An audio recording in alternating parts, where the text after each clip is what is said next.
எனக்கு என்ன சொல்ல போகிறார், எனக்காக என்ன சொல்ல போகிறார், என் குடும்பத்திற்காக என்ன சொல்ல போகிறார், என் எதிர்காலத்திற்காக என்ன சொல்ல போகிறார், என் வாழ்க்கைக்காக மட்டுமல்ல, என் வியாபாரம், என்னுடைய வேலை, இதற்காக என்ன சொல்ல போறாருன்னா, உன்னோட பேச போறேன். அதை தான் சொல்றாரு.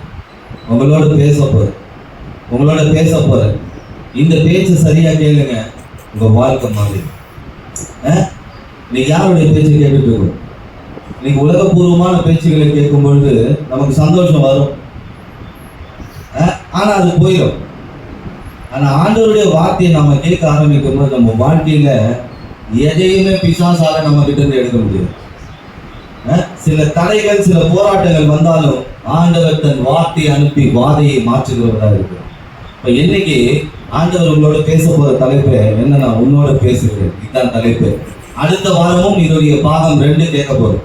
ஒரு தேவ மனுஷனோட ஆண்டவராக இயேசுவானவர் பேசினார்.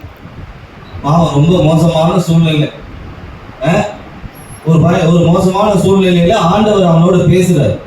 எங்கெல்லாம் பேசினார், என்னெல்லாம் பேசினார், அதனால அவன் வாழ்க்கை எப்படி மாற்றப்பட்டது, அவன் வாழ்க்கை எப்படி ஆசீர்வாதமா மாறுச்சுன்றதை நீங்க தியானிக்க போறோம். இன்னைக்கு ஆண்டவர் உங்களோடய பேச போறார். ஒரு வசனத்தை எடுத்துக்கொள்வோம். ஓசியாவின் புத்தகம் 12ஆம் அதிகாரம் 4வது வசனம். நானே வாசிக்கிறேன். அவன் தூதனானவரோட போராடி மேற்கொண்டு அழுது அவரை நோக்கி கெஞ்சினான். பெத்தேலிலே அவர் அவனை கண்டு சந்தித்து அவ்விடத்திலும் நம்மோட பேசினார். நல்ல கூர்ந்து கவனிங்க. இங்க யாக்கோபுன்ற ஒரு மனுஷனோட பேசுறார், ஆனா அந்த இடத்துல நம்மோடும் பேசினார். அந்த வசனம் அப்படிதான் சொல்லுது, நம்மோடும் பேசினார். இன்னைக்கு சொல்லுது, இயேசு என்னோட பேசுகிறார், இயேசு எனக்காக பேச போறார், இயேசு என் குடும்பத்திற்காக பேச போறார். இந்த வார்த்தைகளை கேட்கிறேன்னா என் வாழ்க்கையில ஒரு பெரிய மேன்மையை அடைய போறேன். அப்ப ஆண்டவராக இயேசுவானவர் அந்த யாக்கோபுன்ற ஒரு மனுஷனோட பேசுறாரு. இந்த யாக்கோபோடு பேசி அவன் வாழ்க்கையை மாற்றி அவன் வாழ்க்கையை ஆசீர்வதித்தார். இன்றைக்கு நம்மோடும் பேசுகிறார், நம்ம வாழ்க்கையை மாற்றி ஆசீர்வதிக்கிறார். அதை கேட்கணும். எப்படி பேசுவார்? நான் ஏற்கனவே வெள்ளிக்கிழமை சொன்னேன், தன் ஊழியக்காரர் மூலமாக தன் வார்த்தையை பேசுவார். தீர்க்க தரிசனமாய் வார்த்தைகளை பேசுவார். ஆனா நம்ம கேட்டு அதன்படி நடக்கும்போது நம் வாழ்க்கை ஆசீர்வாதமாய் மாறும். இந்த யாக்கோபுடைய வாழ்க்கை, இந்த யாக்கோபுடைய வாழ்க்கை ரொம்ப மோசமான ஒரு சூழ்நிலை. எல்லாரும் கைவிட்டுட்டாங்க. அடுத்து என்ன நடக்க போகுதுன்னு தெரியல. உயிர் போக போற ஒரு சூழ்நிலை. ஒருத்தன் வகை தேடுறான் ஒரு சத்துரு இவனை அழிக்கிறதுக்கு. குடும்பத்தால கைவிடப்பட்ட ஒரு சூழ்நிலை, யாருமே இல்லை.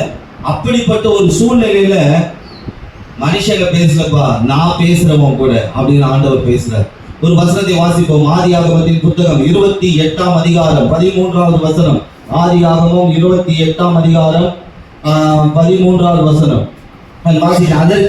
அதற்கு மேலாக கர்த்தர் நின்று, நான் உன் தகப்பனாகிய ஆபிரகாமின் தேவனும் ஈசாக்கின் தேவனுமாகிய கர்த்தர், நீ படுத்திருக்கிற பூமியை உனக்கும் உன் சந்ததிக்கும் தருவேன்னு சொல்றார். பாருங்க, யாரும் இல்லாத தனிமையா போயிட்டான். அடுத்து என்ன நடக்க போகுதுன்னு தெரியாது. அடுத்தது உயிர் போக போதா, வாழ்க்கை போக போதா, என்ன நடக்க போகுது, என்னுடைய எதிர்காலம் எப்படி இருக்க போகுது, ஒண்ணுமே தெரியாது. அப்படிப்பட்ட ஒரு ஒதுக்கப்பட்ட ஒரு இடத்துல இருக்கிற ஒரு மனுஷனை ஆண்டவர் வந்து பேசுறாரு. பாருங்க, ஆபிரகாம் உன் தாத்தா, ஈசாக்கு உன் அப்பா, அவர்களுடைய தேவனாகிய கர்த்தர் சொல்ற வார்த்தை, நீ படுத்திருக்கிற பூமியை உனக்கு தருவேன்.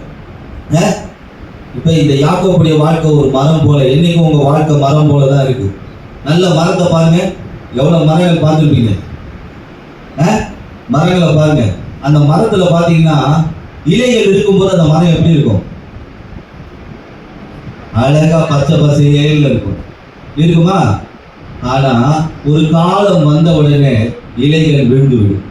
அப்படிதான் சில மனிதர்கள் நம்ம வாழ்க்கையில, அப்படிதான் சில தேவையில்லாத இலைகள் எல்லாம் காய்ந்து என்ன பண்ணும், விழுந்துடும். அப்படிதான் சில நேரத்துல ஆண்டவர் நம்ம வாழ்க்கையில இருந்து சில மனிதர்களை எடுத்துருவார். சில நேரத்துல பாருங்க, கிளைகள் உடைஞ்சு விழுந்துடும். காத்தடிச்ச உடனே கிளைகள் உடைஞ்சு விழுந்துடும். நம்ம நினைச்சிருப்போம் மரத்துக்கு கிளை தான் சப்போர்ட்டுன்னு, உடைஞ்சு விழுந்துடும். ஆனா அந்த மரம் எதுல நிக்குதுன்னா வேர்ல தான் நிக்குது. அப்படிதான் நம்ம வாழ்க்கையில இயேசு வேறா இருக்கும் பொழுது தேவையில்லாத காரியங்கள் எல்லாம் நம்ம வாழ்க்கையை விட்டு கழிச்சிடுவார், எடுத்துடுவார். அந்த மறுபடியுமா துளிர செய்வார், வளர செய்வார். அப்படிதான் இந்த யாக்கோபோடு ஆண்டவர் பேசுறார். உன் நிலைமை இப்படி இருக்குன்னு பார்க்காதப்பா, உன் நிலைமையை மாற்ற நான் வல்லவரா இருக்கிறேன். மனுஷங்க பேசல, ஆண்டவர் பேசுறார். இன்னைக்கு ஆண்டவர் யாக்கோபுக்கு நேரடியா வந்து சத்தத்தை கொடுத்து பேசுறார். இன்னைக்கு ஊழியர்களை கொண்டு தரிசனமாய் உங்கள் வாழ்க்கையை குறித்து பேசிட்டு இருக்கார். இன்னைக்கு உங்க வாழ்க்கையில ஒரு சில காரியங்களை ஆண்டவர் எடுத்திருக்கிறார், ஆண்டவர் ஒரு சில காரியங்களை உடைத்திருக்கிறார்னா அவர் வேறா இருக்கும்போது உங்கள் வாழ்க்கை நிச்சயமா துளிர்க்கும், நிச்சயமா அது செழிக்கும், நிச்சயமா அது பூ பூக்கும், நிச்சயமா அது கனி கொடுக்கும். தேவையில்லாத மனிதர்களை ஆண்டவர் வாழ்க்கையிலிருந்து கழிக்கிறார்னா பெருமைப்படுங்க. ஏன் ஆண்டவரை எடுத்துட்டீங்க? யாக்கோபுடைய வாழ்க்கையிலிருந்து எடுத்துட்டு ஆண்டவர் பேசுறாரு, மறுபடியும் பேசுறாரு பாருங்க. அதே ஆதியாகமம் 28ஆம் அதிகாரம் 11ஆம் வசனத்துல ஒரு இடத்திலே வந்து சூரியன் அஸ்தமித்தபடியினால் அங்கே ராத்தங்கி அவ்விடத்தில் கற்களில் ஒன்றை எடுத்து தன் தலையின் கீழ் வைத்து அங்கே நித்திரை செய்யும்படி படுத்துக் கொண்டான். இவன் சூழ்நிலை பாருங்க, யாரும் இல்ல, ஒரு கல் எடுத்து சூரியன் மறையுது, கல்லை வச்சு படுத்துட்டு இருக்கான். அப்படின்னா என்ன அர்த்தம்னா இவன் வாழ்க்கையில இருள் ஆளுகை செய்ய ஆரம்பிக்குது. என்ன செய்யுதுன்னு தெரியல. இன்னைக்கு எத்தனை பேருடைய வாழ்க்கையில அப்படி இருக்கு? ஆண்டவரே என் வாழ்க்கையில இருள் ஆளுகை செய்யுது. ஆனா ஆண்டவர் பாருங்க, அந்த இடத்துல அவன் வாழ்க்கையின் இருளை மாற்ற வெளிச்சமாய் வந்தார். நீங்க எல்லாராலே கைவிடப்பட்ட ஒரு சூழ்நிலையில் இருக்கிறீங்களா? கர்த்தருடைய வார்த்தை உங்களை தேடி வருதா? நிச்சயமா அதை விசுவாசிங்க, உங்க வாழ்க்கையில இருக்கிற இருள் வெளிச்சமா மாறும். அது மட்டும் இல்ல பாருங்க, இப்ப பாருங்க, நல்லா கவனிங்க. இது எல்லாமே ஒரு உவமையா சொல்லப்பட்டிருக்காங்க. அவன் கைவிடப்பட்ட சூழ்நிலை, உயிருக்கு ஆபத்தான ஒரு சூழ்நிலை, என்ன நடக்க போகுதுன்னு தெரியல. ஒரு இடத்துல வந்து படுத்துட்டு இருக்கான், அந்த இடத்துல இருள் வந்துருச்சு. பாருங்க சூழ்நிலை எப்படி இருக்க கொஞ்சம் யோசிச்சு பாருங்களேன். உயிர் போக போகுது, ஏதோ ஒரு வல்லமை வந்து அவன் உயிர் எடுக்க போகுது. ஏன் சான்ற ஒரு வல்லமை, அதை அடுத்தது சொல்றேன். இந்த நேரத்தில் ஆண்டவர் பாருங்க வார்த்தையை கொடுக்கிறார். ஏன்னா வார்த்தையை அனுப்பி வாழ்க்கையை வெளிச்சமாய் மாற்றுகிறவர் இயேசு.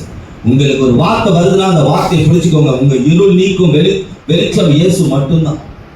இப்ப சூரியனும் போயிடுச்சு, ஒரு கல்லை வச்சுக்கிட்டான். இப்ப என்ன பண்றான்? தலை கீழே கல்லை வச்சிருக்கான். இப்ப இவன் எந்த இடத்துல இருக்கிறான்?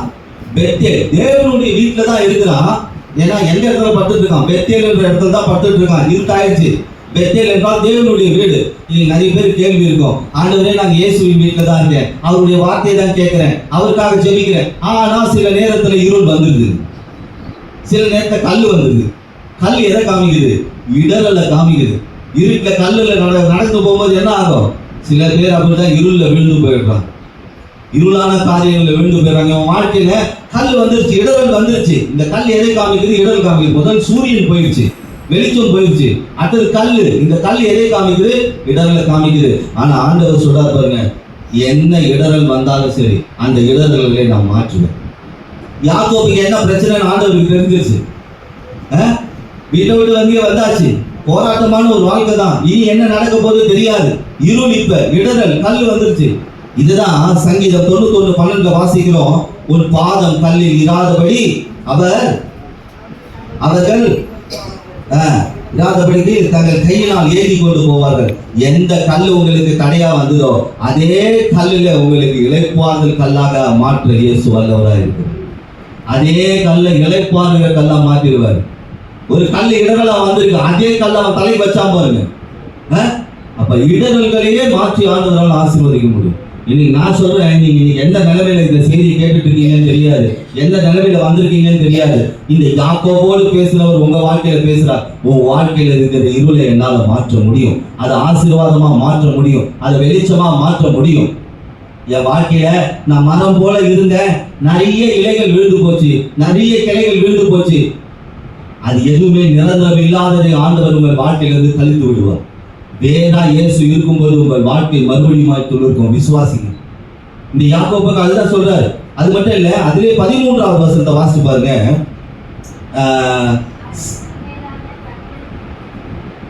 13வது வசனம் 28:13.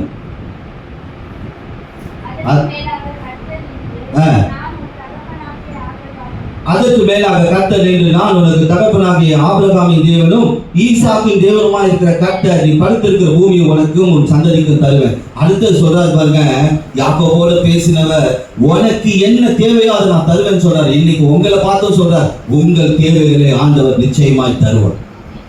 உங்கள் தேவைகளை ஆண்டவர் நிச்சயமாய் தருவார். யாக்கோபுக்கு அடுத்தது என்ன வேணும்னு அவனுக்கே தெரியல. அடுத்தது என்ன நடக்க போகுது தெரியல. ஆண்டவர் பேச ஆரம்பிக்கிறார். எதுக்கு? எப்போ இன்னும் கொஞ்ச நேரத்துல உன் வாழ்க்கையில் இருள் வரப்போகுதுப்பா, அந்த இருளை மாற்ற நான் வெளிச்சமா உன் கூட இருப்பேன். இந்த இருள்ல நிறைய கல் இருந்ததுன்னா உன்னால் நடக்க முடியாது, இடரல் ஆக. ஆனா உன் பாதம் இடராதபடி என் கையில நான் தாங்க போறேன். அது மட்டும் இல்லப்பா, உனக்கு என்ன தேவையோ அதை நான் தருவேன். இந்த மாசம் நீங்க விசுவாசிங்க. யாக்கோபோடு பேசினவர் இன்றைக்கு உங்களுக்கும் பேசுறார். என் வாழ்க்கையில இருள் வந்தாலும், ஏதாவது இருள் எதை காமிக்குதுமா? பொல்லாத வல்லமைகளை காமிக்குது, வியாதியை காமிக்குது, தரித்திரத்தை காமிக்குது, பொல்லாத சத்துருக்களை காமிக்குது, பொல்லாத மனிதர்களையும் காமிக்குது. இவங்கெல்லாம் ஒன்னு ஆளுகை செய்யலாம் வந்தாலும் நான் உன் வாழ்க்கையில வெளிச்சமா இருந்தா அந்த இருளை மாத்துவேன். அது மட்டும் இல்ல, யாராவது உன் வாழ்க்கைக்கு தடையை உண்டு பண்ணா, உன் விசுவாச பாதையில நடக்க முடியாதபடி தடைகளை உண்டு பண்ணி வச்சிருந்தா நீ கவலைப்படாத. அந்த இடத்துல என் கையினால உன்னை நான் தாங்க போறேன். என் வார்த்தையை உனக்கு அனுப்புவேன். தீர்க்க தரிசனமா ஊழியரை கொண்டு நான் பேசுவேன். நீ படுத்திருக்கிற பூமியை தருவேன். எந்த இடத்துல நீ விழுந்தியோ, எந்த இடத்துல நீ அவமானப்படுத்தப்பட்டியோ, எந்த இடத்துல உன் வாழ்க்கை கொச்சப்படுத்தப்படுதோ, அதே இடத்துல கர்த்தர் உங்களை நிற்க வைப்பார். ஆனா அதுக்கு ஆண்டவர் 2 விஷயத்த சொன்னாரு. ஆபிரகாம் ஈசாக்குக்கு கொடுத்தது போல. அப்ப ஆபிரகாம்னா நீங்க நல்லா கவனிங்க, விசுவாசிகளின் முதல் பிதா. பாருங்க, 100 வயசுல குழந்தை பிறகு ஆபிரகாமுக்கு 100 வயசுல. ஏன்னா ஆபிரகாம் முழு இருதயத்தோடு விசுவாசித்தான். ஈசாக்கு 100 மடங்கு ஆசீர்வதிச்சார். எப்ப? பஞ்சத்துல. ஒண்ணுமே இல்ல, பஞ்சத்துல ஆசீர்வதிச்சார். அப்ப நீ முழு இருதயத்தோடு விசுவாசித்து கீழ்ப்படிந்தா உன் வாழ்க்கையில இருக்கிற இருளை நான் வெளிச்சமா மாற்றுவேன். உன் வாழ்க்கைக்கு இருக்கிற தடை இருக்கு பாருங்க, உங்க குடும்பத்துல ஒரு தடை இருக்கு பாருங்க, நீங்க முன்னேற முடியாதபடி ஒரு தடை இருக்கு பாருங்க, அந்த கல்லை மாத்துறது இல்லப்பா, அதையே உனக்கு ஆசீர்வாதமா மாத்தி என் கையில உன்னை நான் தாங்க ஆரம்பிச்சிடும். அப்ப இந்த ஆண்டவராக இயேசுவானவர் சொல்ற ஒரு வார்த்தை, முழு இருதயத்தோடு நீங்கள் விசுவாசித்து கீழ்ப்படியும் போது உங்கள் வாழ்க்கையில இருள் வெளிச்சமாய் மாறும். இடரல்கள் உங்களுக்கு ஆசீர்வாதமா மாறும். உங்கள் தேவைகளை அவர் சந்திப்பார். முதல்ல யாக்கோபு கிட்ட இதை பேசினார். 2வது ஆண்டவராக இயேசுவானவர் மறுபடியும் பேசுறார்.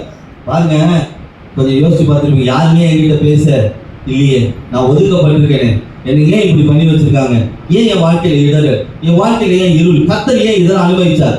கர்த்தர் சில காரியங்களை அனுமதிக்கிறார்னா அந்த அனுமதிக்கிற காரியத்துல கர்த்தர் தன் மகிமை வெளிப்படுத்த போறாருன்னு அர்த்தம்.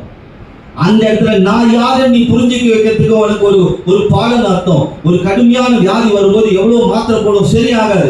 அந்த நேரத்தில் இயேசுவே கூடும்போது தெய்வீக சுகம் உண்டாகும் பாருங்க. அப்பதான் தெரியும் இயேசு எப்படிப்பட்டவர். சில காரியங்களை யாக்கோபு வாழ்க்கையில் அனுமதிச்சார். ஏன்னா உன்னோடு சில காரியங்கள் இருக்கு, இது இருக்கிற வரைக்கும் உன்னால ஆசீர்வாதமா வாழ முடியாது. இது எல்லாம் நான் எடுத்த பிறகுதான் உன் வாழ்க்கை. யாக்கோபுக்கு ஒரு கேள்வி வந்திருக்கும், ஏன் ஆண்டவரே என் குடும்பத்தை எடுத்தீங்க, ஏன் என்னை தனிமைப்படுத்துறீங்க, என்னை ஏன் கொண்டு வந்து இந்த வனாந்தரத்துல போட்டிருக்கீங்க, என்னை ஏன் இப்படி அலைய வைக்கிறீங்க? நல்லவன் தான், ஜெபிக்கிறவன் தான், ஆனா பாடு.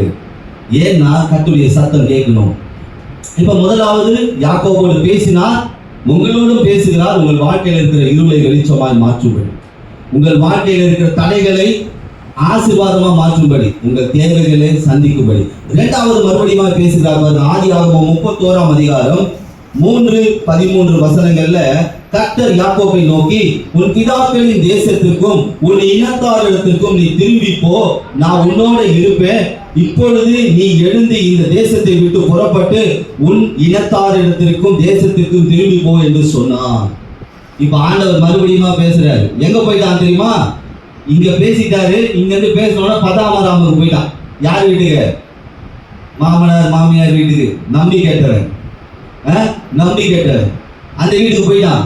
போய் எல்லாம் பதாமரம்னா என்ன அர்த்தம் ஏற்கனவே நான் சொல்லியிருக்கிறேன். 2 மாடுகள் மத்தியில் ஒரு கொம்பை வச்சு கழுத்துல ஒரு கட்டு போடுவாங்க பாருங்க, அதுதான் நுகம். அதை ஒரு வாட்டி அந்த மாட்டை அதில் கட்டிட்டா அதுல இருந்து என்ன பண்ண முடியாது, வெளியே வரவே முடியாது. யாராவது வந்து அவுத்து விட்டா மட்டும்தான் வர முடியும். நீங்க 7 மாடு பார்த்துருக்கீங்களா? பூட்டிட்டாங்கன்னா என்ன ஆகும்? கழுத்துல இந்த மண்ணடி பக்கம்லாம் போனீங்கன்னா பார்க்கலாம், கழுத்துல ஒரு பெரிய கட்டையை வச்சு மாடை கழுத்துல கட்டிட்டாங்கன்னா அதால தன்னிச்சையா போகவே முடியாது, தன்னிச்சையா மேய முடியாது. அப்படிப்பட்ட இடத்துல போய் மாட்டிக்கிட்டான். அங்க மறுபடியும் பேசுறாரு, நீ இந்த பதாமராமிலிருந்து இந்த லாபானுடைய வீட்டிலிருந்து உன் தேசத்துக்கும் உன் இனத்தாரிற்கும் போன்னு சொல்லிட்டார்.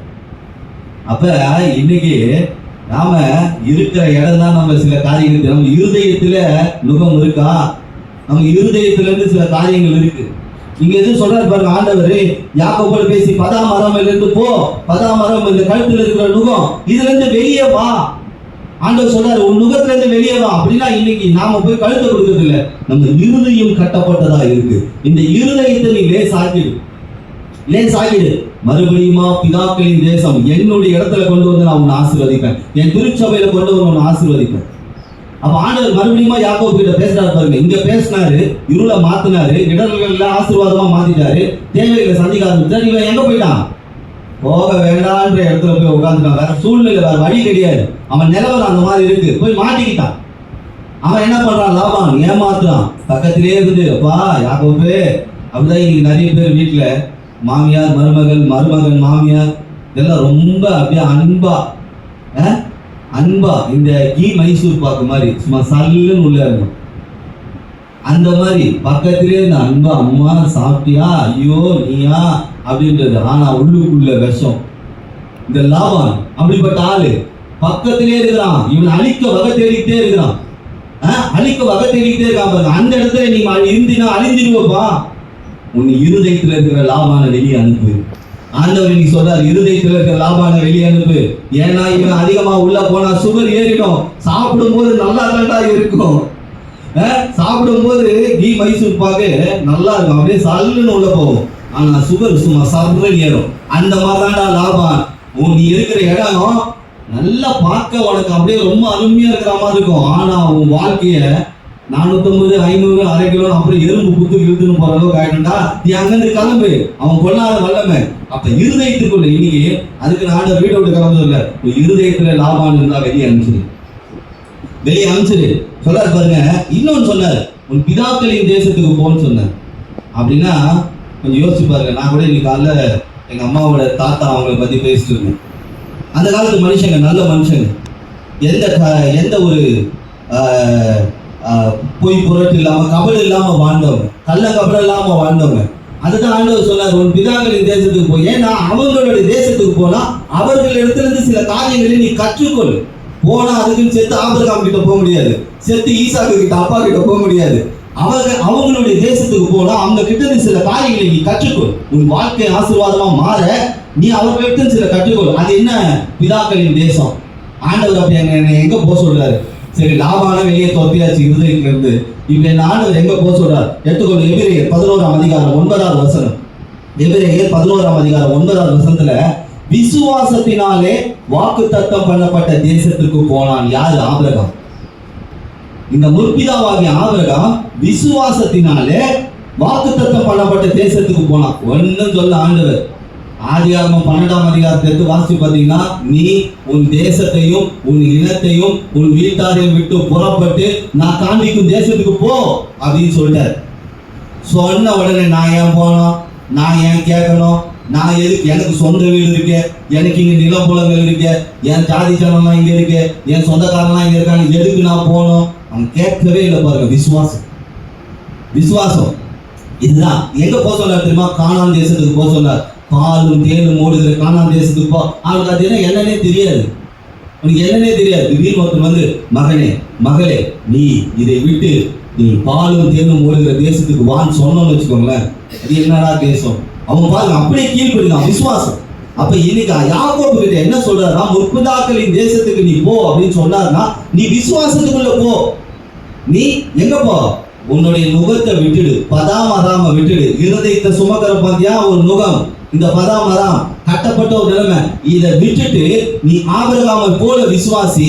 உன் வாழ்க்கையை பாலும் தேனும் ஓடுகிற கானான் தேசத்தை போல மாத்துவேன். வேதாகமத்தின்படி பார்த்தோம்னா ஆபிரகாம் ஈசாக்கை விட யாக்கோபு தான் பயங்கரமான ஆசீர்வாதங்களை பெற்றார். பயங்கரமான ஆசீர்வாதங்கள். அப்ப பிதாக்களின் தேசத்துக்கு முதல் சொன்னார், நீ படுத்திருக்கிற இடத்த தருவோம்பா. உன் வாழ்க்கையில இப்போ ஒரு இருள் ஆளுகை செய்து அந்த இருளை மாத்திர வெளிச்சமா நான் வந்துட்டேன். உனக்கு நிறைய இடர்கள் இருக்கு, உன் வாழ்க்கையில நீ நடக்க முடியாதபடி நிறைய இடர்கள் இருக்கு. அந்த இடரையே உனக்கு ஆசீர்வாதமா மாத்தி உன் கால் இடராதபடி நான் தாங்குவேன். அடுத்தது உனக்கான தேவைகளை தருவேன்னு சொன்னார். இங்கிருந்து சார் கிளம்பி எங்க போயிட்டாரு? கல்யாணம் பண்ணிக்கிறாரு. யார? தேவையில்லாத ஆள உன்னை கல்யாணம் பண்ணாரு. பண்ண இடத்துல அவ்வளவு பெரிய பிரச்சனை. அவன் சும்மா கிடையாது, ஏமாத்துறான், வருஷக்கணக்காக ஏமாத்துறான். பாருங்க, இப்ப சொன்னார் ஆண்டவர், இந்த நுகத்தை விட்டு இங்க பதாம் அராமை விட்டு நீ வெளியே வா, வெளியே வான்னு சொல்லிட்டார். பிதாக்களின் தேசம் அப்படின்னா இன்னைக்கு வாக்குத்தத்தம் பண்ணப்பட்ட தேசம். அப்ப நமக்கு நிறைய வாக்குத்தத்தங்கள் கொடுக்கப்பட்டிருக்கு. எத்தனை பேருக்கு எவ்வளவு வாக்குத்தத்தம் கொடுக்கப்பட்டிருக்கு? நீ நன்றாய் இருப்பாய், நீ சுகமாய் இருப்பாய், நீ தெய்வீக சுகத்தை பெறுவார், விடுதலையோடு போ, அசுத்தாவியை விட்டு விலகு, அதே போல உங்களுக்கு உன்னை செழிப்பா வைப்பேன், இனி உன் வாழ்க்கையில பிள்ளைகளை கொடுப்பேன், உன் பிள்ளைகளை ஆசீர்வதிப்பேன், உன் வியாபாரத்தை ஆசீர்வதிப்பேன், உன் குடும்பத்தை ஆசீர்வதிப்பேன். இந்த வாக்குத்தத்தத்தை பெறணும்னா இந்த நுகத்தை விட்டுட்டு விசுவாசிக்கணும். இந்த நுகத்தை விட்டுட்டு விசுவாசிக்கணும். பாருங்க, இப்ப நாம ஆசீர்வாதத்தை விரும்புறோம். எல்லாருக்குமே என்ன தேவை? ஆசீர்வாதம் தேவை. எத்தனை பேருக்கு ஆசீர்வாதம் வேண்டாம்? எல்லா முகத்தையும் ஆசீர்வாதம் வேணும். ஆசீர்வாதம்ன்றது பட்டாம்பூச்சி மாதிரி. எப்படி? பட்டாம்பூச்சி மாதிரி. எத்தனை பேர் பட்டாம்பூச்சி பிடிச்சிருக்கீங்க? பிரிண்டா பிடிச்சிருக்காங்க பட்டாம்பூச்சி. பாருங்க, நான் இப்போ வார்த்தை பாருங்க. ஆனா நான் சொல்லுவேன், நம்ம பட்டாம்பூச்சி பிடிக்கிறத விட நம்ம தோட்டத்தை உண்டாக்கிட்டோம்னா பட்டாம்பூச்சி நம்மளை தேடி வரும். தோட்டத்தை உண்டு பண்ணிட்டோம்னு வச்சுக்கோங்க, அழகான பூந்தோட்டத்தை உண்டு பண்ணிட்டோம்னா பட்டாம்பூச்சிகளே கூட்டம் கூட்டமா நம்மளை தேடி வரும். இப்படிதான் நான் இயேசுவின் தோட்டமா இருந்தா என் ஆசீர்வாதம் என்ன தேடி வரும், அவர் வார்த்தை என்ன தேடி வரும். நான் இயேசுவின் தோட்டமா இருக்கிறேன்னா, இல்ல வேலிங்காத்தான் தோட்டமா இருக்கிறேனா, இல்ல சப்பாத்தி கல்லியா தோட்டமா இருக்கிறேனா, முள் தோட்டமா இருக்கிறேனா, பூந்தோட்டமா இருக்கிறேனா? அப்ப நான் இயேசுவின் வார்த்தைக்கு கீழ்ப்படியும் போது, அவரை விசுவாசிக்கும் போது என் வாழ்க்கை எப்படி மாறுது? தோட்டமா மாறுது. ஆசீர்வாதங்கள் என்ன தேடி வருது. நான் ஆசீர்வாதங்களை தேடி போக தேவையில்லை. பட்டாம்பூச்சிகளை போய் எப்படி நான் பிடிக்க தேவையில்லை. பட்டாம்பூச்சிகள் பலவித வண்ணங்களா என்ன தேடி வரும். அப்ப நான் விசுவாசிக்கும் பொழுது, கீழ்ப்படியும் பொழுது, கர்த்தருடைய சத்தத்திற்கு செவி கொடுக்கும் பொழுது எனக்கான வார்த்தைகள் என்னை தேடி வரும், எனக்கான ஆசீர்வாதங்கள் என்னை தேடி. அதுதான் பிதாக்களின் தேசத்துக்கு போன்னு சொன்னார். ரெண்டாவது பாருங்க, அதே சங்கீதம் 22:4 வாசிங்க. சங்கீதம் 22:4, எங்கள் பிதாக்கள் உம்மிடத்தில் நம்பிக்கை வைத்தார்கள், நம்பின அவர்களை நீர் விடுவித்தீர். அப்ப பிதாக்களின் தேசம்னா என்னன்னா, முதலாவது விசுவாசம், ரெண்டாவது நம்பிக்கை. ரெண்டாவது என்ன பண்ணணும்? நம்பணும். யாக்கோபு கிட்ட ஆண்டவர் ரொம்ப தெளிவா சொன்னாரு. சுருக்கம் உட்கார்ந்து எல்லாத்தையும் விலாவரியா சொல்லல, அப்படியே ஓமையா சொல்றாரு பாருங்க. அவன் திருப்பி கேட்டுக்கலாம், அவனுக்கு புரிஞ்சிருச்சு. பிதாக்களின் தேசம்னா என்ன ஆண்டவர் விசுவாசத்துக்குள்ள போக சொல்றார், என்ன ஆசீர்வாதத்துக்கு போக சொல்றார், இந்த பதாமரம் வேணான்னு சொல்றார், இந்த நுகம் வேணான்னு சொல்றார், என்ன கீழ்ப்படியை சொல்றார். அடுத்தது பாருங்க, பிதாக்களின் தேசம் என்றால் பிதாக்கள் என்ன செய்தார்களா? நம்பிக்கை வைத்தார்கள். அப்ப அடுத்தது நம்பிக்கை வேணும்பா உனக்கு. நம்பிக்கை இல்லாத போயிடாத, நம்பிக்கை இல்லாத போயிடாத, உனக்கு நம்பிக்கை வேணும். அப்ப இந்த பிதாக்களின் தேசம் அவர்களை போல இயேசுவின் மேல் நம்பிக்கை வைக்கும் போது நம் வாழ்க்கை ஆசீர்வதிக்கப்படுகிறது. அதே வசனம் சொல்லுது பாருங்க, நம்பிக்கை வைத்ததினால் நம்பின அவர்களை நீர் விடுவித்தீர். அப்ப இன்னைக்கு விடுதலை வேணும். சில காரியங்கள்லாம் அவரை நம்பணும். அப்ப அவரை நம்பணும். இதுதான் யாக்கோபு கிட்ட சொன்னாரு, பேசினார். இன்னைக்கு நான் வசனம் சொல்லுது, யாக்கோபோடு பேசினவர் நம்மோடும் பேசுகிறார். இன்னைக்கு நம்ம கிட்ட பேசியிருக்கிறார். என்ன பேசியிருக்கிறாரு? தீர்க்க தரிசனம் மூலமா, ஊழியர் மூலமா, வேத வார்த்தைகள் மூலமா ஆண்டவர் பேசுறாரு. என்ன பேசுறாரு? வந்துட்ட, இருள் ஆகி போச்சு, உன் இருளை நான் வெளிச்சமா மாத்துறேன். உன் வாழ்க்கையில் இருட்டுல உன்னால நடக்க முடியாது, நிறைய பள்ளம் மேடு கல்லுகள்லாம் இருக்கு. இந்த தடைகளையே உனக்கு நான் ஆசீர்வாதமா மாத்திடுவேன். உன் பாதம் அந்த கல்லுல இடராதபடி என்ன பண்ணுவேன்? நான் தாங்க போறேன். அது மட்டும் இல்லப்பா, உன் தேவைகளை நான் சந்திப்பேன்னு சொன்னவர் இவன் போய் பதாமராம்ல மாட்டிக்கிட்டான். ஆசீர்வதிச்சாரு, ஆனா பதாமராம்ல மாட்டிக்கிட்டான். வெளியே வர முடியாத ஒரு இடம். அந்த இடத்துல ஆண்டவர் மறுபடியும் பேசுறாரு, இந்த இடத்தை விட்டுடு. அப்ப இன்னைக்கு நம்ம இருதயத்துல தேவையில்லாத நினைவுகள், தேவையில்லாத காரியங்களை விட்டுட்டு, அப்ப நல்ல ஞாபகம் வரணும். ஒரு கேள்வி நான் சொன்ன பாருங்க, நம்ம வாழ்க்கையெல்லாம் மரம் போல. ஏன்னா இயேசுவானவர் வேதாகமத்துல மரங்களை மனிதர்களுக்கு ஒப்பிட்டு நிறைய இடத்துல பேசியிருக்கிறார். அப்ப சில காத்தடிக்கும் போது சில இலைகள் போயிடும், சில காத்தடிக்கும் போது சில கிளைகள் போயிடும். ஏன் ஆண்டவரே இல்லப்பா, நான் வேறா இருந்து உன் வாழ்க்கையை மறுபடியும் துளிர்ச்சி. இதுதான் ஆண்டவர் இங்கே யாக்கோபுக்கு பேசினாரு. இப்ப பிதாக்களின் தேசத்துக்கு போன்னு சொன்னாரு. அப்படின்னா என்ன? விசுவாசத்தோட போ. நீ அடிமைத்தனத்திற்கு உட்பட்டவன் அல்ல, நீ ஆசீர்வாதத்திற்கு உட்பட்டவன். ரெண்டாவது பாருங்க, நம்பு, நான் உன்னை விடுதலை செய்ய, உன்னை ஆசீர்வதிப்பேன். எத்தனை பேர் சொல்ல முடியும்? இன்னைக்கு ஆண்டவர் என்னோட பேசுறார், இன்னைக்கு ஆண்டவர் என்னோட பேசிட்டு இருக்கிறார். எத்தனை பேர் சொல்ல முடியும்? விசுவாசத்தோடு சொல்லணும். இன்னைக்கு ஆண்டவர் என்னோட பேசுறார். என் வாழ்க்கையில இருக்கிற இருளை பத்தி பேசுறார், என் வாழ்க்கையில இருக்கிற இடர்களை பத்தி பேசுறார். என் வாழ்க்கையில இடர்கள் இருக்கு, அதை பத்தி பேசி இருக்கிறார். எனக்கு தேவைகள் இருக்கு, அதை பத்தி பேசி இருக்கிறார். என் எதிர்காலத்தை குறித்து நான் போய் தவறான இடத்துல மாட்டிக்கிட்டாலும் சரி, கர்த்தரை வெளியே கொண்டு வந்து ஆசீர்வதிக்கிறதுல வல்லவரா இருக்கிறார். அதற்கு நான் விசுவாசிக்கணும், அதற்கு நான் விசுவாசிக்கணும். ஏன்னா நான் அடிமைத்தனத்துக்குரியவன் அல்ல, நான் இயேசுவின் ஆசீர்வாதத்துக்குரியவன். நான் பட்டாம்பூச்சிகளை போய் பிடிக்க மாட்டேன், தோட்டம் இயேசுவின் தோட்டமா மாறுவேன். என் ஆசீர்வாதம் என்ன வந்து சேரும். சரி, இந்த பிதாக்களின் தேசத்தை குறித்து இன்னும் சொல்றேன். இன்னும் அவனுக்கு என்ன சொல்ல வர, ஏசாயா 64ஆம் அதிகாரம் 11வது வசனத்தை வாசித்து பார்த்தீங்கன்னா, பிதாக்கள் இயேசுவை துதித்தார்கள் என்று சொல்லப்பட்டது. அப்ப என்ன சொல்ல வராரு, யாக்கோபே நீ என்னை மகிமைப்படுத்து, யாக்கோபே நீ என்னை உயர்த்து, யாக்கோபே நீ என்னை உயர்த்த உயர்த்த உயர்த்த உன் சத்துருக்களை நான் கீழே தாழ்த்து. யோசிச்சு பாருங்க, இயேசுவை உயர்த்த உயர்த்த உயர்த்த நம்முடைய வாழ்க்கை தரம் உயர்ந்துடும். உயர்ந்துடாதான். அப்ப எந்த இடத்துல சொல்லுது, என் நாமத்தை மகிமைப்படுத்தும் எந்த ஸ்தானத்தில் வந்து நான் உன்னை ஆசீர்வதிப்பேன். இததான் யாக்கோபுக்கு பேசினார். யாக்கோபே நீ எழுந்து, நீ படுத்திருக்கிற இடத்த நான் தரேன். இருட்டாய் போச்சு, வெளிச்சமா மாத்து. இடரல் இருக்கு, அந்த இடரலையும் மாத்திரு. உனக்கு என்ன தேவை அதை நான் கொடுப்பேன். சொன்ன பிறகுதான் போய் மாட்டிட்டான். இதையெல்லாம் வாக்கு தத்தங்கள் எல்லாம் பெற்ற பிறகுதான் பதாமராவில் போய் என்ன பண்ணிட்டான். 14 வருஷம். எத்தனை வருஷம்? 14 வருஷம். கல்யாணத்துல ஏமாந்தன, திருமண காரியத்துல ஏமாந்துட்டான். திருமணம் செய்து கொள்வது நலம், செய்து கொள்ளாதது அதை விட நலம். ஏங்க எல்லாம் சிரிக்கிறவங்களை பார்த்தா நிறைய அனுபவம் இருக்கும் போல இருக்கு. நிறைய அனுபவம் இருக்கும் போல இருக்கு. நான் சொல்லுங்க, பவுல் சொன்னார். அவர் வந்து ஊழியத்தின் அடிப்படையில் சொன்னார். எதுக்கு சொன்னார்னா, நான் திருமணம் செய்து கொள்ள எந்த ஊருக்கெல்லாம் ஊழியம் போவேன், என்ன குறித்த ஆண்டவர் பல திட்டங்களை வைத்திருக்கிறாரு, பல தேசங்களுக்கு நான் போக வேண்டியிருக்கு. அதனால நான் கல்யாணம் பண்ணாமல் இருக்கு நல்லது. ஏன்னா கல்யாணம் பண்ணா அப்புறம் குழந்தை, வீடு, அப்புறம் அவங்களுக்கு தேவை, சேவை, அதுக்கப்புறம் அவங்களுக்கு கல்யாணம், அதுக்கப்புறம் அவங்களுக்கு பேர் வைக்கிறது, ஞானஸ்தானம், ஏகப்பட்ட விஷயம் இருக்கு. அதனால நான் திருமணம் செய்து கொள்ளாத இருப்பதே நல்லதுன்னு சொல்லிட்டாரு. இங்க யாக்கோபு திருமணம் செய்தே மாட்டிக்கிட்டான். பிரச்சனை, கல்யாணமே பிரச்சனையா மாறி போச்சு. இருக்கிற இடமே பயங்கரமான இடம். லாபான் சாதாரண ஆள் இல்லை. ஏற்கனவே இந்த லாபானை பற்றி பேசியிருக்கிறேன். அவன் ஒரு பொல்லாத வல்லவன். போடானுவான், பின்னாடியே தொட்டின்னு வருவான். அப்படியே அன்பு காட்டுற மாதிரியே இருப்பான். இல்லடா நீ தான்பா எனக்கு எல்லாமே, நீ தான் என் உயிர் அப்படின்வான். அப்புறம் பார்த்தோன்னா அவனை மயரோட மதிக்க மாட்டான். அந்த மாதிரி அவனுடைய இருதயம். இப்போ இங்க இருக்கிறது ஆண்டவர் கிட்ட பேசுறாரு, நீ எழுந்து, நீ இருக்க வேண்டிய இடம் இது இல்லை, நீ இருக்க வேண்டிய இடம் தேவ சமூகம், என்னுடைய திருச்சபை, என்னுடைய வார்த்தை. நீ வா, என்னை விசுவாசி, உன் வாழ்க்கையில ஆசீர்வாதங்கள் உன்னை தேடி வரும்பா, நீ தேடி போக மாட்ட. அடுத்தது என்ன சொன்ன? அடுத்தது தாழ்மைப்படு.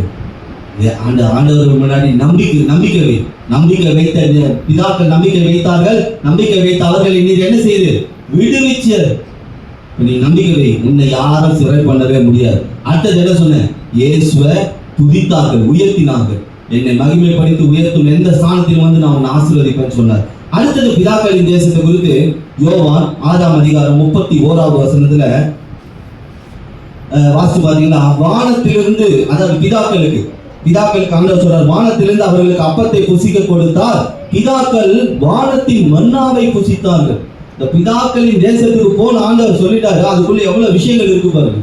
பிதாக்களின் தேசம்னா முதலாவது கீழ்ப்படிதல், பாலும் தேனும் ஓடுகிற ஆசீர்வாதமான இடம். சாபமான இடத்துல உட்கார்ந்து இருக்காத, கர்த்தருடைய வார்த்தை இல்லாத இடத்துல உட்காராத, இருளான இடத்துல உட்காராத, இடத்துல இருக்கிற இடத்துல உட்காராத. நீ எங்க இருக்கணும்? பாலும் தேனும் ஓடுகிற ஆசீர்வாதமான தேசத்துல இருக்கணும். அடுத்தது சொன்னார், நம்ப சொன்னாரு, நுகத்திலிருந்து வெளியே வான்னு சொன்னாரு, என்னை உயர்த்துன்னு சொன்னார். அடுத்தது பாருங்க, பிதாக்கள் எதை செய்தார்கள்? வானத்தின் மன்னாவை புசித்தார்கள். நான் ஏற்கனவே உங்க சபையில சொல்லியிருக்கிறேன், உலகத்திலேயே பெரிய சமையல் ரூம் எங்க இருக்குன்னா வானத்துல தான் இருக்கு. அத்தனை லட்சம் ஜனங்களுக்கு டெய்லி காலைல சாப்பாடு வானத்திலிருந்து வருமா, தேவ தூதர்கள் கூட சாப்பிடக்கூடிய சாப்பாடு. அதை சாப்பிட்டார்கள். யாரு? பிதாக்கள். ஆபிரகாம், ஈசாக்கு, மோசே, இவங்க அதை சாப்பிட்டாங்க. பாருங்க, இந்த ஜனங்கள் அப்படி சாப்பிட்டாங்க. இப்ப இந்த வானத்தின் மன்னாவை புசித்தார்கள், ஜெயித்தார்கள் பைபிள் சொல்லுது. வானத்தின் மன்னாவை புசித்தார்கள், ஜெயித்தார்களாம். இன்றைக்கு இந்த மன்னா இயேசுவின் வார்த்தையை காண்பிக்கும். எப்ப நீ இயேசுவின் வார்த்தை மேல அதை நீ எந்த அளவுக்கு உட்கொள்கிறியாயோ அந்த அளவுக்கு உங்க வாழ்க்கை மேன்மையாக ஆசீர்வதிக்கும். அப்ப இயேசுவின் வார்த்தைகளை கேட்கறது மட்டும் இல்ல, அதன்படி வாழும் பொழுது வனாந்தரமான சூழ்நிலை வந்தாலும் அதை ஜெயிச்சிடலாம். இன்னைக்கு ஆண்டவர் யாக்கோபோடு பேசினவர் உங்களோடும் பேசுறார். யாக்கோபோடு பேசினார், இப்ப உங்களோட பேசுறார். இப்ப பிதாக்கள் சொல்லுவாங்க பார்த்தீங்களா, உங்க பாட்டி மாதிரி குணம் இருந்தா நல்லா இருக்கும் அப்படின்னாங்க. ஒரு தாத்தா மாதிரி ஒரு வாழ்க்கை உனக்கு இருந்தா நல்லா இருக்கணும். அதை தான் இங்க ஆண்டவர் சொன்னாரு, உன் பிதாக்கள் எல்லாம் இப்படி வாழ்ந்தார்கள், இது போல நீ வாழ கற்றுக்கொள். உன் வாழ்க்கைய நான் என்ன பண்ணுவேன், ஆசீர்வாதத்தை நீ தேடி போவேனாப்பா, ஆசீர்வாதம் உன்னை தேடி வரும். நீ என்னை மகிமைப்படுத்தும் போது ஆசீர்வாதம் உன்னை தேடி வரும். நீ எனக்கு முன்பாக தாழ்மைப்படும் பொழுது, நம்பிக்கை வைக்கும் பொழுது உன்னை யாரும் கட்ட முடியாது, உனக்கு விடுதலை தான். சரி, இப்ப 2 இடத்துல ஆண்டவர் பேசினார். முதலாவது அவன் வெறுமையா இருக்கும்போது, ஒண்ணும் இல்லாத இருக்கும்போது, ஒரு பெரிய வல்லமை அவன் அழிச்சிடும்ன்ற ஒரு பயத்துல இருக்கும்போது ஆண்டவர் பேசினாரு. ஓகே. அடுத்தது தேவையில்லாத இடத்துல போய் மாட்டிட்டான், கல்யாணத்துல மாட்டிட்டான். கல்யாணத்தை மாட்டி என்ன பண்ணிட்டான், மாமியார் வீட்டுல லோல் படுறான். அவன் வீட்டை மாட்டும் போது ஆண்டவர் சொன்னார், இந்த பதாமராம விட்டு வெளியே வா அப்படின்னு சொன்னார். ஓகே. வந்துட்டு பிதாக்களின் தேசத்துக்கு போவோன்னு சொல்லிட்டார். இப்ப மறுபடியுமா பேசுறாரு 3வது வாட்டி. பாருங்க ஆண்டவருக்கு எவ்வளவு அன்பு பார்த்தீங்களா. இவன் கேட்கறானோ கேட்கலையோ பேசிக்கிட்டே இருக்கிறான். ஆனா அவன் கேட்கிறான். 3வது விதமா பாருங்க, இது பாருங்க, இருங்க இன்னொன்று கூட சொல்றேன். பிதாக்களின் தேசத்தை குறித்து இன்னொன்று கூட சொல்றேன் உங்களுக்கு. இது கொஞ்சம் இன்ட்ரெஸ்டிங்கா இருக்கும். இப்ப பிதாக்களின் தேசத்துக்கு போ அப்படின்னா, முதலாவது நான் என்ன சொன்னேன், பிதாக்கள் ஆபிரகாமின் தேசம் அவன் வாக்குத்தத்தம் பண்ணப்பட்டதை சொல்லுகிறான், விசுவாசம். அப்ப விசுவாசத்துக்குள்ள போ, உன் வாழ்க்கை ஆசீர்வாதமா இருக்கும். 2வது பிதாக்களின் தேசம் என்றால் என்ன சொன்ன, நம்பிக்கை. நம்பிக்கை வைக்கும் பொழுது விடுதலை உண்டு. 3வது சொன்ன பிதாக்களின் தேசம்னா என்ன, அவரை உயர்த்துதல், இயேசுவை உயர்த்துதல். 4வது சொன்ன பிதாக்களின் தேசம்னா இயேசுவின் வார்த்தை. அன்னைக்கு மன்னாவை புசித்தார்கள், இன்றைக்கு நாம் என்ன பண்ணலாம், இயேசுவின் வார்த்தை எடுத்துக்கொள்ளணும். இன்னொரு காட்சி சொல்றேன். 1 கொரிந்தியர் 10ஆம் அதிகாரம் 1 வசனத்துல, இந்த பிதாக்களின் தேசத்துக்கு போய் என்றால், நம்முடைய பிதாக்கள் எல்லோரும் மேகத்திற்கு கீழ் இருந்தார்கள், எல்லோரும் சமுத்திரத்தின் வழியாய் நடந்து போனார்களாம். அப்ப இந்த பிதாக்கள் எப்படி போயிருக்கிறாங்க, மேகத்துக்கு கீழே போயிருக்கிறாங்க, சமுத்திரத்தை கடந்தார்கள். இந்த மேகம் என்பது தேவ மகிமையை காண்பிக்கிறது. யாக்கோபே நீ தேவ மகிமைக்குள்ளே இரு, யாக்கோபே நீ தேவ மகிமைக்குள்ள இரு. நீ தேவ மகிமைக்குள்ள இருக்கும்போது வேற பொல்லாத வல்லமை உன் மேல கிரியை செய்ய முடியாது. உன் பிதாக்கள் தேவ மகிமைக்குள்ள இருந்தாங்க. உன் பிதாக்கள் கொஞ்சம் யோசிச்சு பாருங்க, நீங்களே சொல்ல முடியும், என் தாத்தாக்கு எவ்வளவு விசுவாசம் இருந்தது தெரியுமா, நீங்க ஒரு கிறிஸ்துவ குடும்பமா இருந்த. என்னுடைய அம்மாக்கு எவ்வளவு விசுவாசம் தெரியுமா, எந்த வயசான காலத்துல கூட பைபிளை தூக்கி ஜெபம் பண்ணுவாங்க, வியாதியின் படிக்கல கூட ஜெபம் பண்ணுவாங்க.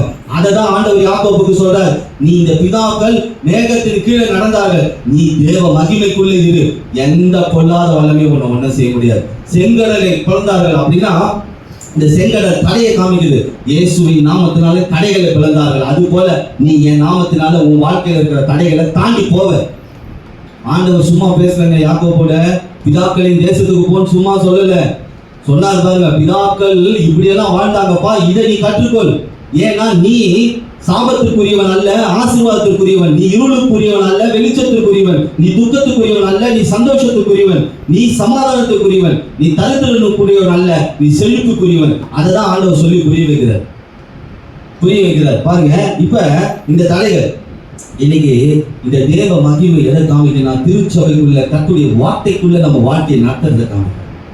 இன்னைக்கு நான் சொல்ல பாருங்க, இதுக்குள்ள ஒரு பாருங்க, இந்த மாடை கோயிலுக்கு நேர்ந்து விட்டாங்கன்னு சொல்லுவாங்க பாருங்க. சொல்லுவாங்களாப்பா, நல்லா வளர்ந்துருக்கியா இந்த மாடு, கோயிலுக்கு நேர்ந்து விட்டாங்க, தீனி போட்டு பார்த்தா கூட இப்படி வளர்க்காது. நான் சொல்றேன் பாருங்க, இயேசுக்காக உங்க வாழ்க்கையை அப்படியே ஒப்பு கொடுத்து பாருங்க, உங்க வாழ்க்கையும் குடும்பத்தையும், உங்க வாழ்க்கை அவ்வளவு செழிப்பா இருக்கும். அப்படிதான், அதுதான் தேவ மகிமைக்குள்ள வாழ்றது. இதுதான் ஆண்டவர் சொன்னாரு, பிதாக்களின் தேசத்துக்கு போன்னு சொல்லி 2 வாட்டி பேசிட்டாருங்க ஆண்டவர் யாக்கோபோட. இப்ப மறுபடியும் 3வது வாட்டி பேசுறாரு. எடுத்துக்கொள்ளும். ஆதியாகமம் 32ஆம் அதிகாரம் 32ஆம் அதிகாரத்துல 26, 27 வசனங்கள்ல ஒரு சம்பவம் நடக்குது. அதற்கு நான் போகட்டும், பொழுது விடுகிறது என்றார். அதற்கு அவன், நீர் என்னை ஆசீர்வதித்தால் ஒழிய உம்மை போக விடேன் என்றான். அவர், உன் பேர் என்னவென்று கேட்டார். யாக்கோபு என்றான். இங்க ஆண்டவர் மறுபடியும் பேசுறாரு பாருங்க. ஒரு தூதன் சந்திக்கிறான், ஒரு தூதன் வரான். நீங்க ஆண்டவர் தூதர்களை அனுப்புவார் உங்க வாழ்க்கையில, உங்க தேவைகளை சந்திக்கும்படி, உங்களை ஆசீர்வதிக்கும்படி தூதர்களையும் அனுப்புவார். வராமங்க அவனோட போராட்டம், ஆசீர்வதிக்கணும்னு சொல்றான். இவனுக்கு ஏற்கனவே மனைவி, பிள்ளைங்க, நிலப்புலங்கள், சொத்து, ஒட்டகம் எல்லாம் இருக்கு. அதாவது தான் அப்பாவை விட, தான் தாத்தாவை விட 2 மடங்கு ஆசீர்வாதத்தை கையில வச்சிருக்கான். அதாவது சொல்ல போனா ஒரு 20,000 கோடிக்கு பணம் வச்சிருப்பான்னு வச்சுக்கோங்க, அவ்வளவு ஜனம் வச்சிருக்கான்னு வச்சுக்கோங்க. அப்புறம் என்னடா ஆசீர்வாதம் வேணும் உனக்கு? யோசிங்க. இப்ப என்கிட்ட வந்து ஒரு 50,000 கோடி இருக்கு. நான் சொன்னா 2 கோடி பேர் வருவான். எனக்கு தெரியாத ஆளே கிடையாது. தேசம் ஃபுல்லா நான் பாப்புலர். ஆனா கடவுள்கிட்ட கேட்கிறேன், என்ன நீங்க ஆசீர்வதிச்சாதான். அப்ப கடவுளுக்கே கோபம் வரும். டேய், இதுக்கு மேல என்னடா உன்னை ஆசீர்வதிக்கு? இதுக்கு மேல என்ன ஆசீர்வாதம் வேணும் உனக்கு? உன் இருள வெளிச்சமா மாத்திட்டேன். உனக்கு நிறைய தடை இருந்தது. நீ மனுஷங்க தான் நமக்கு நிறைய தடைகளை போடு. தடைகள் எல்லாம் அவனை என்ன பண்ணிட்ட? தாண்ட வச்சுட்டேன். உன் காது இடராதபடி என் கையிலேயே கொண்டு வந்துட்டேன். உன் தேவைகளை சந்திச்சேன். போய் மாட்டிக்கினேன். கல்யாணம்ன்ற கதையில போய் மாட்டிக்கினேன். பதாம் வராமல அதுல இருந்து வெளியே கொண்டு வந்துட்டேன். நான் உங்ககிட்ட எதிர்பார்த்தது ஒரு சிலர் தான். கீழ்படி, விசுவாசமா இரு, என்ன நம்பு. உன் வாழ்க்கைய ஆசீர்வாதத்தை நீ தேடி பார்த்தவரை உன்னை தேடி ஆசீர்வாதத்தை அனுப்புவேன். அதே போல என்னுடைய வார்த்தையை கேளு. எல்லாம் செஞ்சுட்ட, எல்லாத்தையும் கொடுத்துட்டேன்டா உனக்கு. திருப்பி என்னோட ஆசீர்வாதம் வேணும். இது பயங்கர ஒரு இதுவா கடுப்பா இருக்காது. என் பிள்ளைக்கு போய் ஒரு கிறிஸ்துமஸ்க்கு ஒரு 10 சென்ட் துணி, அதுக்கு ஏற்ற மாதிரி செருப்பு, ஹேர் பிண்டு, கிளாப்பு, கிளிப்பு, இந்த வாட்ச் எல்லாம் செட்டா வாங்கி கொடுக்குறேன். அப்பா எனக்கு இன்னும் வேணும். நான் என்ன சொல்லுவேன்? நான் என்ன சொல்லுவேன்? சரியான கோவம், டென்ஷன் ஆகிட மாட்டேன். என்ன நினைச்சுன்னு இருக்கிறீங்க நீங்க என்னை பார்த்து அப்படின்ட்டு. ஆனா இவன் அப்படிதான் போய் கேட்கிறான், என்ன ஆசீர்வதித்தார் ஒழிய உங்களை போக விட. இப்படி இருக்குன்னா நம்ம விசுவாசம். ஆண்டு இருக்க பாருங்க, கெஞ்சுறான். அந்த எண்ணம் தான் நமக்கு இன்னைக்கு வரமாட்டேங்குது. கேட்கிறான். ஏன்னா இவனுக்கு வேற என்ன ஆசீர்வாதம் வேணும்னா, ஆதியாகமம் 32:6 வாசிங்க. ஆதியாகமம் 32 ஆதியாகமம் 32ஆம் அதிகாரம் 6வது வசனத்தை வாசிங்க. அந்த ஆட்கள் யாக்கோபிடத்திற்கு திரும்பி வந்து, நாங்கள் உம்முடைய சகோதரனாகிய ஏசாவிடத்துக்கு போய் வந்தோம். அவரும் 400 பேரோடு கூட உம்மை எதிர்கொள்ள வருகிறார் என்றார். இதுதான் பிரச்சனை. இப்ப யாக்கோபுக்கு என்ன பிரச்சனை?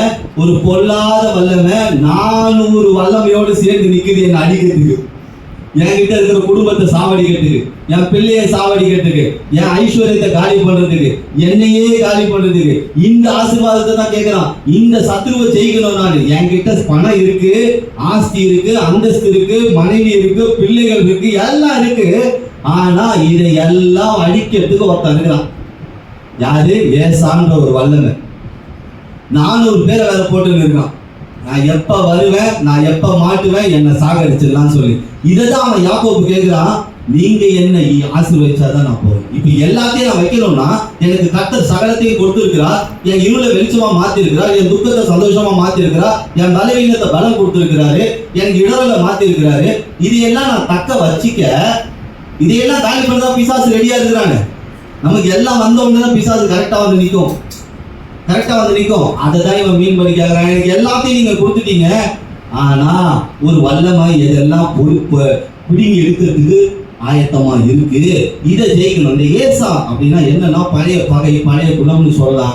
பயங்கர அதுக்கு நிறைய காரியங்கள் இருக்கு. இந்த 400ன்றது அநேக வல்லமைகள், உங்களுக்கு விரோதமா தடையா இருக்கிற அநேக வல்லமைகள் இருக்கு.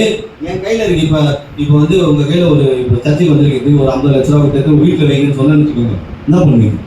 கூட 2 பேர் அனுப்புங்க அப்படிங்கிறீங்க. அந்த 50 லட்ச ரூபா வைக்கிறதுக்கு ஒரு 30,000 ரூபா 50,000 ஒரு பீரோ வாங்குவீங்க. கரெக்டா? அதை பாதுகாக்கணும்ல. அப்ப கர்த்தர் எனக்கு ஒரு ஆசீர்வாதத்தை கொடுத்திருக்கிறாருன்னா, அதை பாதுகாக்கவும் எனக்கு ஒரு ஆசீர்வாதம் வேணும், எனக்கு ஒரு தூதனுடைய ஆலோசனை வேணும். கர்த்தர் இன்னைக்கு பாருங்க, உங்களுக்கு பிள்ளைகளை கொடுத்திருக்கிறார், குடும்பத்தை கொடுத்திருக்கிறார், வாழ்க்கையை கொடுத்திருக்கிறார், வீட்டை கொடுத்திருக்கிறார், டிவில இருந்து ஃப்ரிட்ஜ்ல இருந்து வாஷிங் மிஷின் எல்லாத்தையும் கொடுத்திருக்கிறார். இதெல்லாம் பாதுகாக்க ஒரு இன்வென்டர் வைக்கிறீங்கல்ல, அந்த மாதிரி தான். அது அது இன்வென்டர் இல்லை, அது பூஸ்டர் வைக்கிறீங்க. அந்த மாதிரிதான் நமக்கு கர்த்தர் கொடுத்திருக்கிற ஆசீர்வாதத்தை தக்க வச்சுக்க இன்னொரு ஆசீர்வாதம் வேணும். அதுதான் தூதனுடைய ஆலோசனை, தூதனுடைய பாதுகாப்பு. கேட்டா பாருங்க, எவ்வளவு புத்திசாலி பாருங்க. ஆண்டவரே என்ன பயங்கரமா ஆசீர்வதிச்சிட்டீங்க, இப்ப நான் போனா என்ன எல்லாரும் கண்ணு வச்சுக்குவாங்க. கரெக்ட் இல்ல? இப்பதான் சொல்லுவோம். ரொம்ப வருஷம் கழிச்சு, ஒரு 20 வருஷம் கழிச்சு சொந்த ஊருக்கு போறேன். ஒரு 10 கோடி ரூபா காரு, பெரிய பங்களா கட்டிட்டேன், பெரிய ராயலா போறேன். அங்க போறேன், இவனா இதா கூட பெருசா வந்துச்சா?